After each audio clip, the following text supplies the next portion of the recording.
Thank you for tuning in.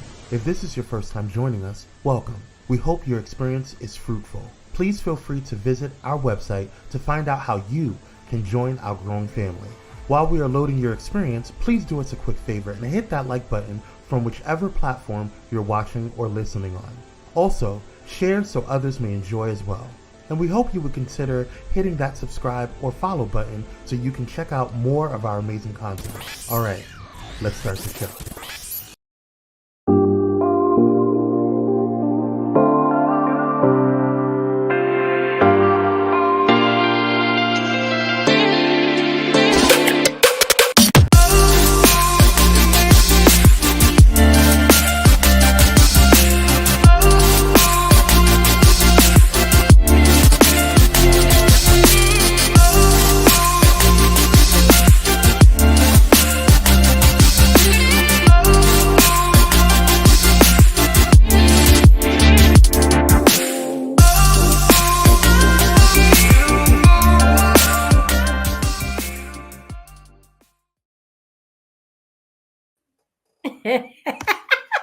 Hey, everybody. Happy Thursday. Happy Friday, Junior. I feel it in my spirit. I'm just so excited that it is Friday, Junior. I keep telling y'all this, but it's so true. The things that adults get excited about. And for me, Friday, Junior is an exciting thing. It means the week is over. I might be able to sleep in a little bit, get some rest and some rejuvenation. But actually, that's a lie because on the weekends, I actually go to the library to do some writing for school. But at least I kind of get to do a little bit of rest and get myself ready. So happy Thursday. I'm Nicole Vick. This is this month's episode of Nicole Vick Live. Yay! Now, y'all already know from last week that I have reclaimed Women's History Month as Black Women's History Month. That's what I'm gonna do. That's my thing, and I've decided that that's what it is. Nomsa did tell me, she was like, actually, there is a Black Women's History Week, which kind of coincides with the end of Black History Month, moving into Women's History Month. So that's cool. We just gonna actually claim the whole month. That's just what we do. Like for most Black women, when our birthday is in, September, we claim the whole month. It's kind of like that. So I know you understand where I'm coming from with this. We just gonna take the whole month over. Now, last week I was talking to you about Dr. Kimberly Crenshaw, and she was, talking about these concepts like intersectionality. And that's kind of why I decided, like, Women's History Month, I don't know if the focus is on us because, a lot of our needs as Black women are very different from even our Black male counterparts and our white women counterparts, right? So we have these very specific and unique needs in all aspects of our lives. And that's kind of one of the reasons why I am reclaiming Women's History Month as Black Women's History Month. Did I say history? Yeah, history. Sorry. Last week, I also talked about my great grandma. I wanted to kind of do this weekly thing where I highlight women in my life that have made a difference. And I talked about her and her shotgun. One of the photos I showed, she had her shotgun in her hand, and some of the things that she did as a businesswoman. She had a beauty salon. Was married to a real estate mogul. And so it was just like she had such a great inspiration on my life, definitely standing on her shoulders. This week, I didn't really prep anything. My aunt, I would say my mother's older sister, also was someone that I looked up a lot as a child. She was an advocate for people with disabilities. She was a commissioner, a city and county commissioner, and just an all-around fun person to be around. So I'd like to lift her up as well. We don't really talk much these days. That's a whole nother conversation, but can't deny the impact that she's had on my life, my daughter's life, my brother, and all the other, young folks in my family. So giving her much respect as well. So as we honor our ancestors and give ourselves an opportunity to dream of a future where Black women and their lives matter, I have a couple of tips for you, just in case you're trying to think about, how can I honor Black women this month? Listen to us, because guess what? We be knowing. We be knowing. And I say it like that on purpose. We be knowing all the things. Pay us. Pay us what you pay the guy down the hall. We are oftentimes overeducated, have worked twice as hard, have the benefit of lived experience, academic experience, and all this work experience. Pay us and let us lead Let us lead. Guess why? Because we've been doing it all along anyway. We don't need your permission to lead, but still, let us do it. All right. Let's move to focus on today's episode. Come on through, co-host, before I go on a tangent. Because I was about to go down that road with that let us lead. I was like, wait. Happy Black Women's History Month. As you know, I've reclaimed it. Hey, claim it. Wait a minute, and don't claim it for a month. You know, claim it. Yeah, 365 days is Black women's everything. How about that? Boom, and that's that on that. Who's your favorite Black woman? Let's talk about that. Me. I was gonna say yes to you. Who's your favorite? Oh, okay. Who's your favorite? That's fair. I mean, you know. I'm gonna say right now, me. I am loving me. I'm embracing me. I am becoming. I'm gonna say me right now. I mean, you know, of course, I feel, you know, I stand on the shoulders of my mother, my grandmothers, my great grandmother. But right now, I'm loving on me. You know what? And I think that's fair, because honestly, and you know this as well as anybody else, the rest of the world, you know, ain't quite, you know, fans of us. And I don't really care no more. You know, I don't. You've seen it.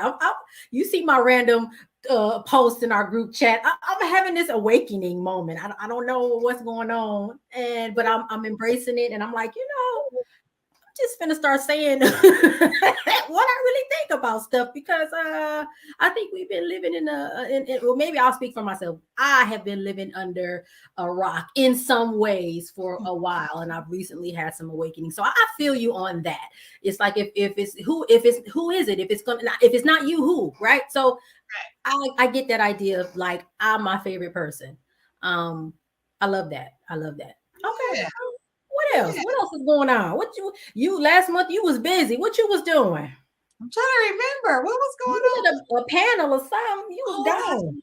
That's right. I was on a panel focusing on women's rights in Beverly Hills. So it was actually a really good panel. We talked about economics. We talked about women's reproductive health, supporting and investing in the future generations, so that, you know, we can have a better outcome.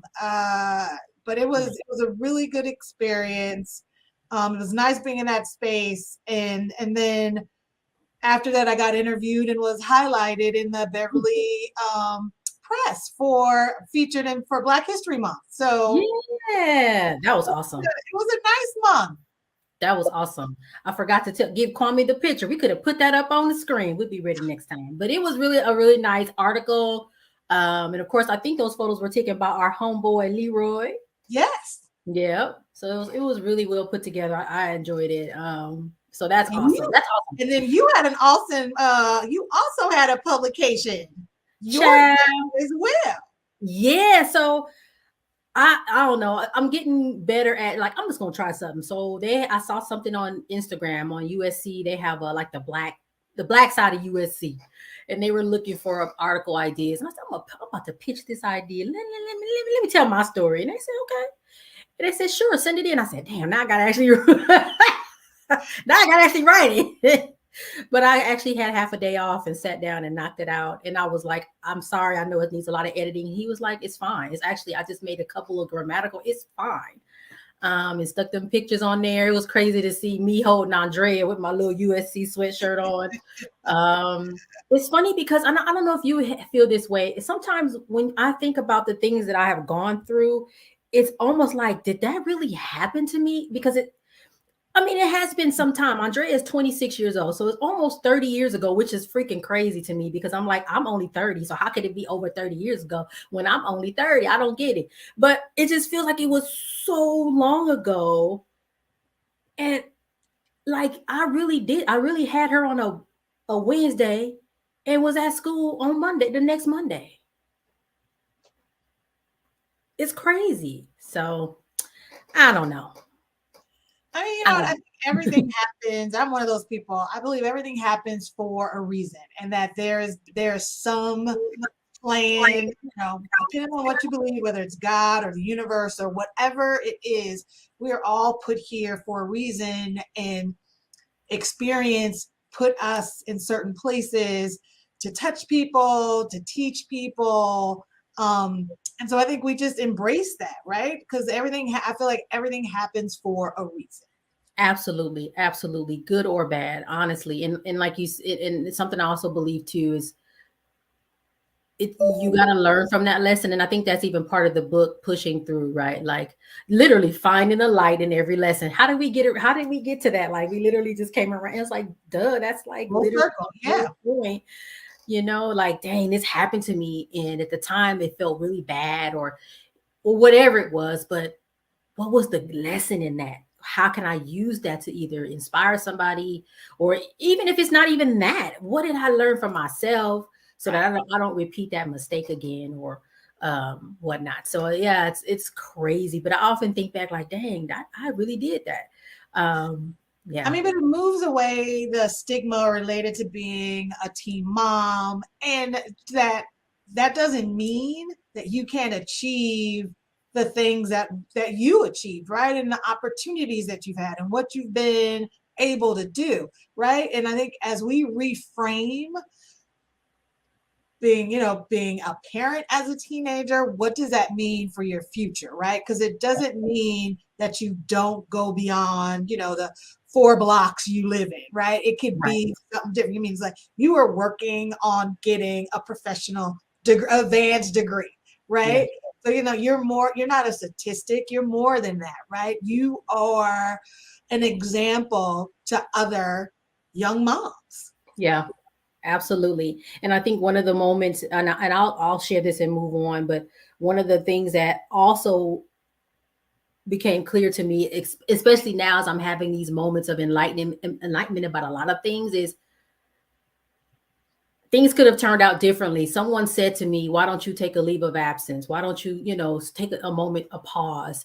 And even though I didn't understand all the things about the world, I knew that wasn't the right, that answer was the wrong answer. That was not the answer. Like, sir, why would you suggest that to me? And I knew that wouldn't be the right answer for me, because I could have said, you know what, you're right. And would I have come back? I don't know. Right. Right. But people tell me, don't say this about yourself, Nicole. I said, but I feel like in my what is it? How you say it? Naivete or stupidity. I didn't know any better. I hadn't thought it through. I'm like, no, I'll keep going. I didn't stop. And sometimes when you stop to think hard enough, you talk yourself out of things.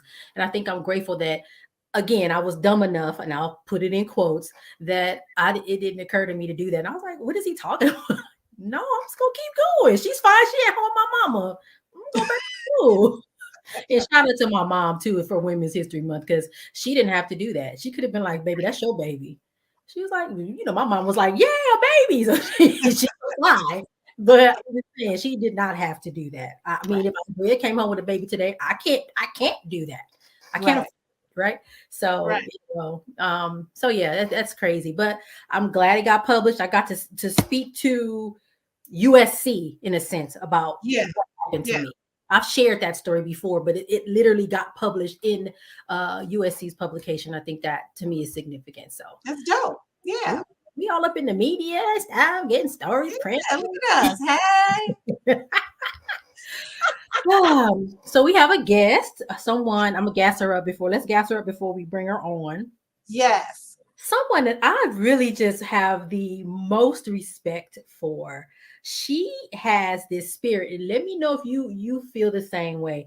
She has this beautiful spirit on the inside, but she's also just such a beautiful woman on the outside. And then I feel like she's just this auntie.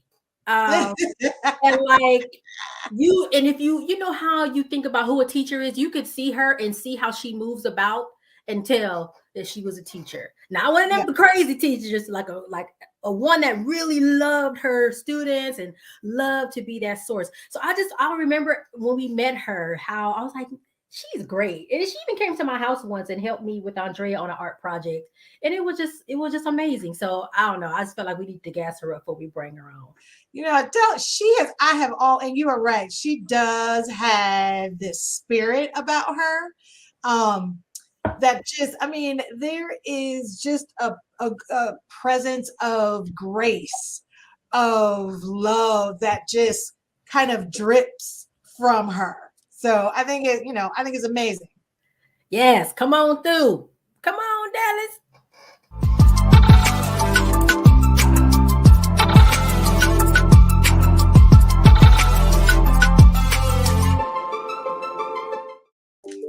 Y'all need to quit. What? Thank you for those kind words. It's true. It's true, though. It's true. It's true. So hello, Dellis. And Hi, how's everybody doing this evening? Fabulous. I like that Friday Junior. Girl, that's the best. I really like that Friday Junior. I need a T-shirt, hat, something that says Friday Junior on it. Now I'm the worst person. Kwame gonna get me because he put the bio and stuff together. Did I download the bio? Okay. You don't need the bio, you know her. You don't need the bio. That's fine. You don't need the bio. We know Dellis. That's all we need. That's all we got. How you being, Dellis? And well, girl, I am living my best life. I am having so much fun now that I don't have to, do that 9 to 5. Even though I loved it, every phase makes me who I am now. And I appreciate everything that I've done, all the people that I've met, all the interactions, everything. I really do. So yeah, I'm doing good. Yeah. And how long have you been retired? Oh man, since 2018, right before pandemic. I'm like, yeah. Perfect timing. Perfect timing. Perfect. Oh God. That was the right time to be like, boop. Yeah. When I look back on it, I'm like, yeah, universe was looking out for me. Yeah. Because right after that, it was like wild. I really appreciated that. Wildness. So you are now a full-time artist that focuses on social justice, nature, and decorative art. And you're really passionate about visual art, fiber sculptures, and arts education. And I was telling before you came on, I'm sure you heard it that day when I guess I must have posted on Facebook that my child had came home with that bottom half of a damn mannequin. And I said, "Well, that was hilarious." And you were like, "Ooh, I want to come help her figure out how to paint it." And you come in, and it's still sitting on display in the front of the house with the stocking on it and the flowers and the thing. I said, he gonna sit right there. I love it. Yeah, I couldn't believe it when you said it. I'm like, but I love it. We're talking about freedom of expression time now. Literally came with the dang on hat. I'm like, where did you find? I don't know, Mom. I was getting off the train. I saw it. Okay, well, in the back seat. Ooh. Well, now see, that's just a perfect kind of segue into some of my art practice. Using found objects, repurposing things so that it doesn't clutter up our landfill. And mess with our environment. So that's the foundation of my work. Even though there are a lot of different parts to it, the greening of fine art, meaning that stop, cluttering up. You got to respect nature. Our ancestors, and I'm not talking about just the ones here, I'm talking about the ones from where we were taken, had such a oneness with the earth. We've lost that in, our strong colonial belief in the Christian God kind of thing. Now, let me not get into that, but there's not the time for that. But the ancestors, that had their connection to the earth, and that just bubbles strong inside me. Yeah. You see Andrea's on. She just said, yes, I'll never forget that mannequin. She left a comment. I told her to come on so she could say That's my hi. girl. I love Andrea so much. And She's I've been such trying a to tell her to beautiful get soul. her art back together. She hasn't been very creative lately, but she was really good. Yeah, But you know, they get grown, they be doing other they things. do But their own thing. we gonna get her back to it. No, so you got any questions for Dellis as we move through? Well, you got to tell everybody how we met. Oh yeah, go ahead, no, so tell us. Okay, can you hear me? Yes. So my visual, there's a little bit of a delay. So I'm gonna stop my camera, but since you can still hear me, I'm just gonna talk. Yes, ma'am. Okay. So okay, so how do we know each other? I want to say though, Dellis, I met you before the endowment work, because I think there was stuff with the health centers, because we actually that came after. That was after? I think it was. Okay. Because I was tapped to be the LAUSD representative for Building Healthy Communities when we were local district 7. And that was before I was a wellness OF. I was just a regular, organization facilitator. So I met you before the wellness centers. And then when that came about and I moved positions, that just kind of solidified our relationship, and all the work that we were doing. Okay. Got it. Yeah. I know that time back there, because that was a while back. Yeah. That was a while back. That was 2010, wasn't it? 10? Was it? Yeah, I think so. I think it was 10. I think it was 10. There was some time before that, because there was the planning period before it actually rolled out. And that's why you're right. There was a planning period. And so there was a smaller, and that was more of the CEOs or the EDs, and they had one representative. So I participated in that even before we had the larger, when folks started to get funded and then come together. Yeah. And that was almost 2 years or something like that before we actually, the money went out. But why? I want to say 2008.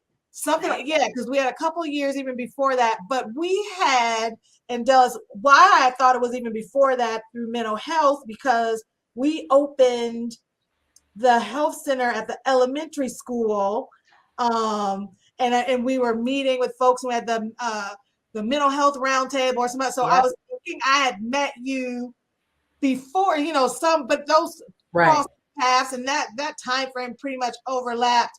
But Dellis, we wasn't referring to anybody as auntie at the time, but Dellis was the auntie of us, for everybody. That was everybody's auntie. Yes.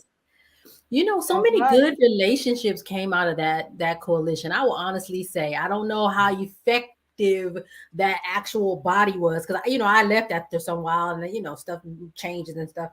But I will say for sure, there were so many connections made during that South LA Building Healthy Communities Collaborative, lifelong friends, all kinds of relationships that were developed that were so very amazing. To say the least, really. So they need to count that as a success. When they I absolutely agree. Yeah. I mean, think about it. We are it's 2023. We are on this screen, doing this, virtual thing together, right? And it is to think about how far we have come. I have at my house hanging in my home office a picture that Dellis made for me that is hanging in my home office still to this day. Yep. I remember that. Wasn't it some kind of exchange thing? It was. I think it was. It was a paying forward. And so it was. And you didn't know when you were gonna get it, and I was completely surprised. But it is still hanging up. And if I was at home, I would turn the camera so you can see it, but it is still hanging on the wall. I enjoyed making that for you. And I was like, oh my God, I was like, then when I got the detail, because at first I was just looking at it, and then she's like, I want you to really look at it closely. And then I was like, oh my God, that's my name. Your name. She wrote my name 100 and sometimes all over this. I was like, oh my God, I loved it.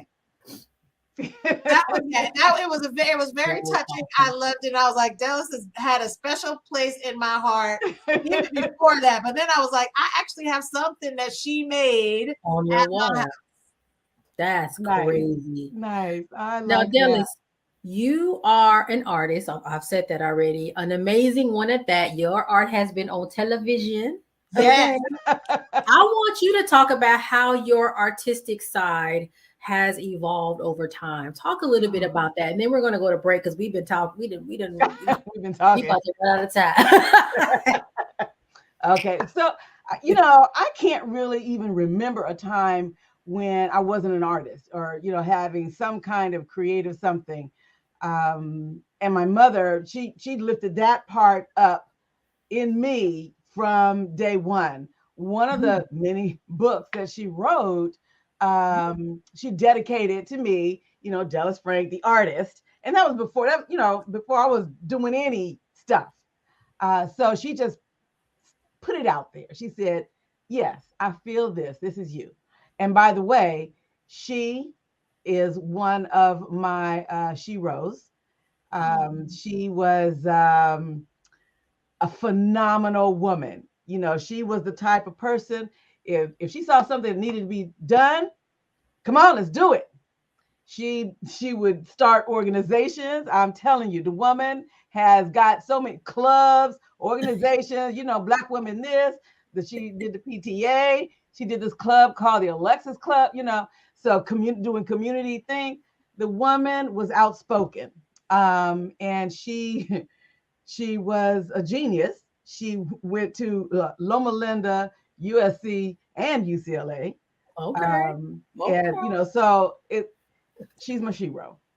I know that's right. And then on the artistic side, because you're talking about how we express ourselves and reclaim ourselves through artistic expression, Bisa Butler and Kara Walker are top two.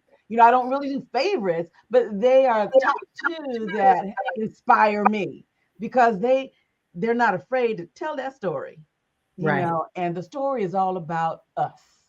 I love that. So I'm like, yes, don't be afraid to tell that story about us. Yes. So we're actually going to go to break. We can. We're gonna go to break, and we're gonna come back and talk about the piece that you shared with me and Nomsa, and it's something else we got to talk about and add to that. But we're gonna go to break, and we're gonna come back and talk about that. Take it as the break, Kwame.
Okay, we're back. Every time I get lost in the music, and I'm like, I'm supposed to be doing something. Let me pay attention to what's going on.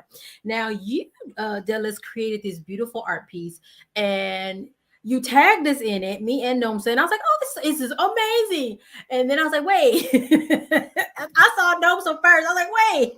And then I looked like, it's me. Kwame, can you show it? I think I sent it to you. Hopefully you can show it on the screen, the artwork that Dellis did. It is so beautiful. Can you speak to the thought behind it? And also, I will say it was beautiful to also see so many other familiar faces. Fran is in there. Erica Badu. I mean, it was really cool. So yeah, can you share sort of the background and thought of this artwork?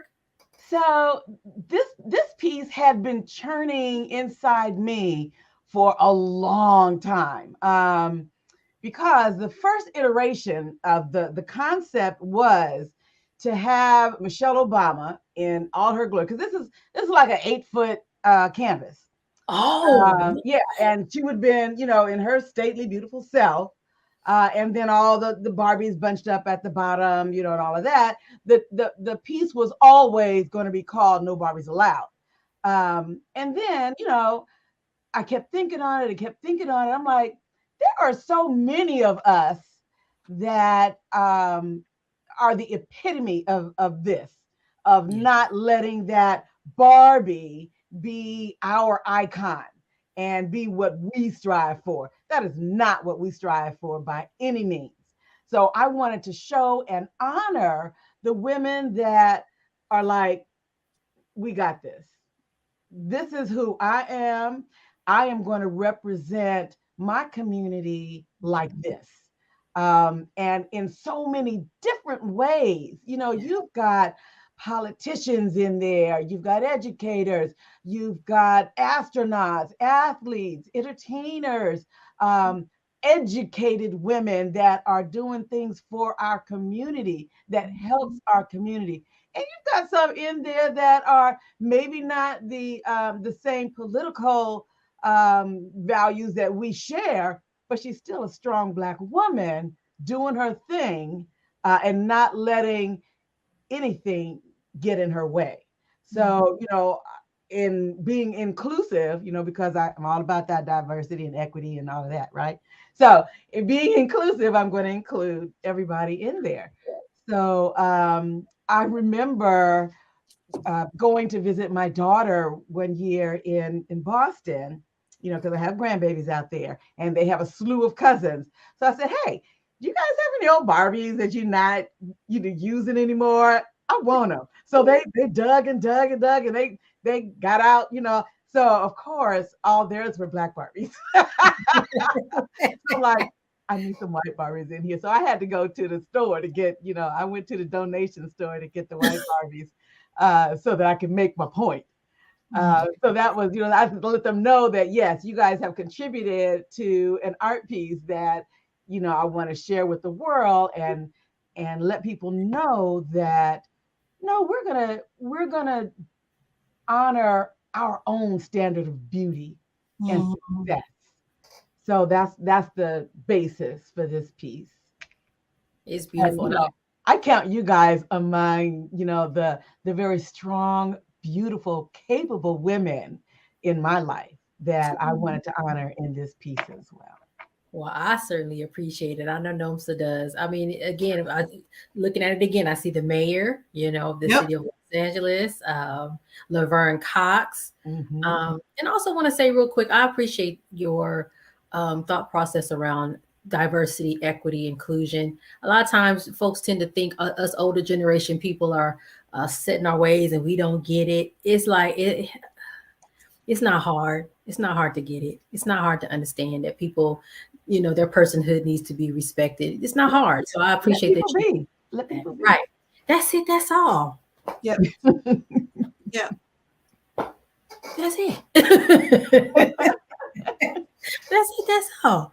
Now, and as we start to kind of close, how can we all use our creativity to further the cause of Black women's freedom? I think there's, of course, advocacy, getting involved in politics, doing voting and those kinds of things. But how can we use art, forms of art to further the cause of Black women as we strive towards freedom? Because we're not free.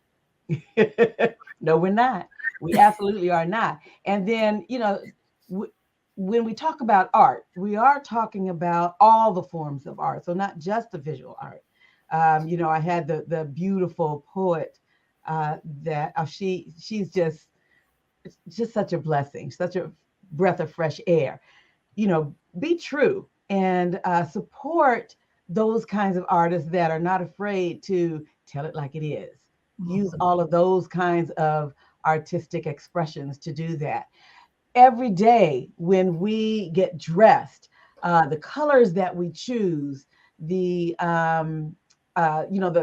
types of clothing that we wear are all statements.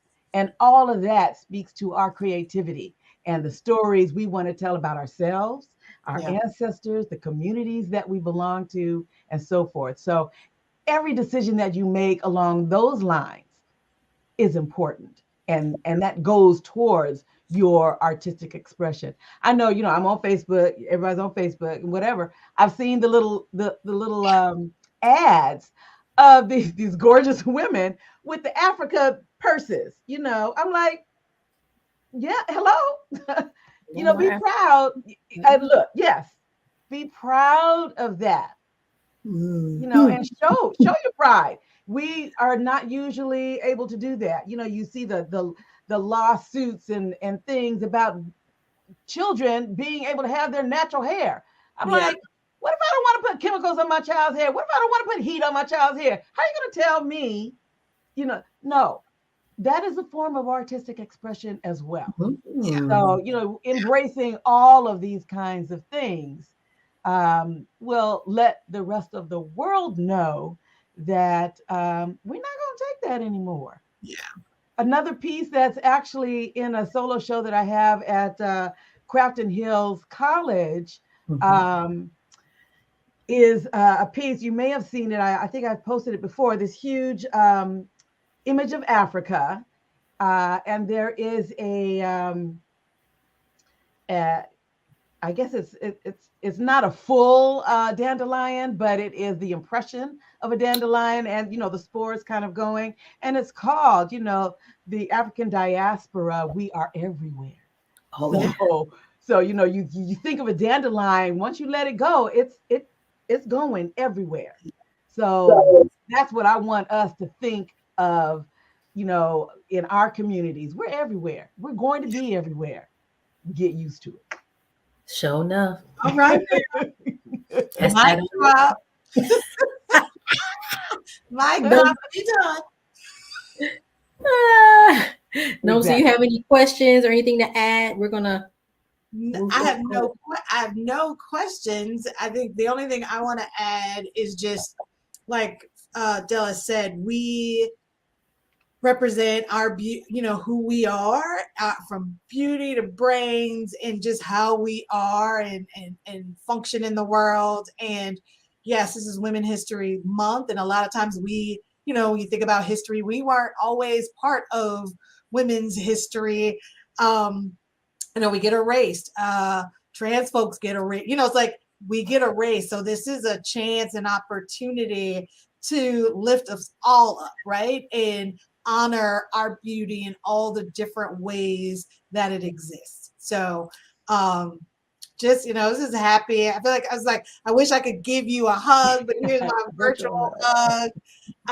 It just warmed my heart, and I did have some tears because I was like, wait a minute, that's me. But there's Nicole, and there's nothing. So it just was like, it was beautiful. I was just like grateful, humbled to even be in that space, thought of that way. But you've just always been just so special that way.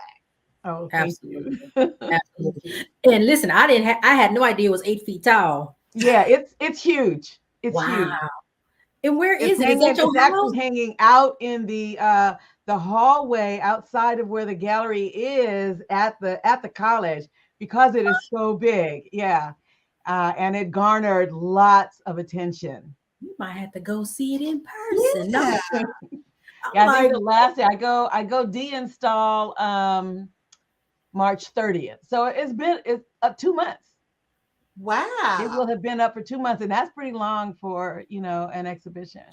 Wow. So how can people find you if they want to get, into your art and, get all of involved? Oh, well, I'm on Facebook, Dellis Frank the artist, Dellis Frank _ the artist on Instagram. And they know you. You know how to get to me. This is true. This is correct. Well, thank you, Dellis, for joining us tonight. I'm happy to have you back this month. We missed you last month. I said, what I'm doing by myself? What? So I'm glad to have you back. And so we're going to go ahead and wrap up. Thank you, everybody, for watching. You know where to find me. I am on social media. Everything is Nicole D. Vick, Instagram, TikTok. Mostly if you want to know about Nicole for real, TikTok is where to see the real Nicole, because Instagram is just for show, like trying to be cutesy. TikTok is like, look, listen, this is what happened. Check out my website, www.nicoledvick.com. You can go on there and put in requests. I do hosting, speaking, moderating, facilitating, all the things. You can see all of my podcast episodes that I've been on Spotify, all that good stuff. And then of course I have my books. Pushing Through is my first one. Push Through is the second one. You can find them on Amazon. I have some here. If you want to, reach out to me, I can mail you some in a nice little package, real cute. But thank you all so much. Thank you, Dellis. Thank you, Nomsa, for being here.